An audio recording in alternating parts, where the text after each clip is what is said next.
Shalom Bapak Ibu, Saudara-saudariku yang terkasih dalam Yesus Kristus. Selamat berjumpa lagi dengan saya, Pastor Stefanus Chandra dalam INRI, Injil dan Renungan hari ini, channel renungan yang sama kita cintai ini. Adapun tema renungan kita pada hari ini adalah tata nilai Herodes. Dan bacaan Injil yang akan kita renungkan bersama hari ini 3 Februari 2023 diambil dari perikopa Injil Markus pasal 6 ayat 14 sampai 29. Saya berharap kita semua membaca perikopa ini bagi bekal hidup kita hari ini. Bapak Ibu Saudara-saudariku, nama Raja Herodes sering disebut dalam kitab suci kita.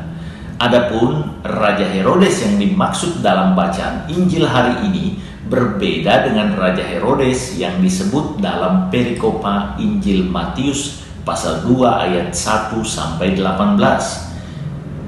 Raja Herodes Agung yang ditemui oleh 3 majus Gaspar, Baltasar, dan Melchior memerintah dan memerintahkan pembunuhan anak-anak di Bethlehem. Inilah Herodes Agung yang diceritakan dalam perikopa Injil Matius pasal 2. Ia adalah ayah dari Herodes Antipas anaknya yang diceritakan dalam perikopa bacaan Injil kita hari ini. Herodes Agung berkedudukan di Yerusalem karena seluruh wilayah Israel Raya saat itu di bawah kekuasaannya. Sedangkan Herodes Antipas anaknya hanya mengontrol wilayah Israel sebelah utara. Herodes Antipas berasal dari perkawinan Raja Herodes Agung dengan Maryam putri Maryam III, sedangkan Filipus adalah anak Herodes Agung dari istri yang lain, karena Herodes Agung memiliki banyak istri. Ternyata buah jatuh tidak jauh dari pohonnya. Baik ayah maupun anak memiliki kegilaan yang sama akan harta, kekuasaan, dan wanita.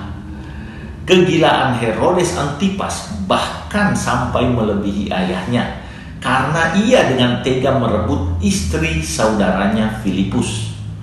Yang celakanya sama gilanya juga dengan Herodes Antipas, karena istri Filipus bernama Herodias juga menghendaki perselingkuhan tersebut. Bahkan Herodias merasa paling tersinggung kepada Yohanes Pembaptis karena teguran Yohanes kepada Herodes Antipas atas perbuatan selingkuh tersebut. Tindakan yang paling mengganggu Herodes Antipas adalah keputusannya yang terpaksa demi gengsi dan kuasa untuk memenggal kepala Yohanes Pembaptis. Herodes Antipas sejatinya senang mendengar Yohanes Pembaptis. Ia bahkan diambang perubahan hidup, namun ketidaktegasannya untuk memilih yang benar dalam hidupnya menghalangi Herodes untuk melakukan langkah pertobatan. Sikapnya yang tidak tegas dan tata nilai hidupnya yang mengagungkan kuasa dan popularitas serta hidup dalam spirit hedonisme, senang-senang, membuatnya terjatuh dalam pilihan yang keliru ketika ia dengan tega memerintahkan eksekusi mati terhadap Yohanes Pembaptis. Keputusannya yang keliru ini memburunya terus-menerus. Herodes Antipas dikejar oleh rasa bersalah yang besar terhadap Yohanes Pembaptis. Herodes hidup dengan penyesalan dan rasa bersalah yang mendalam ini karena ia tahu Yohanes Pembaptis adalah seorang yang benar. Maka ketika ia mendengar kabar tentang Yesus, ini menggugah memori bersalah dari Herodes terhadap Yohanes Pembaptis. Tetapi sayang, hingga akhir hidupnya tidak ada kabar bahwa Herodes bertobat dari cara hidupnya yang glamor dan bergelimang dosa.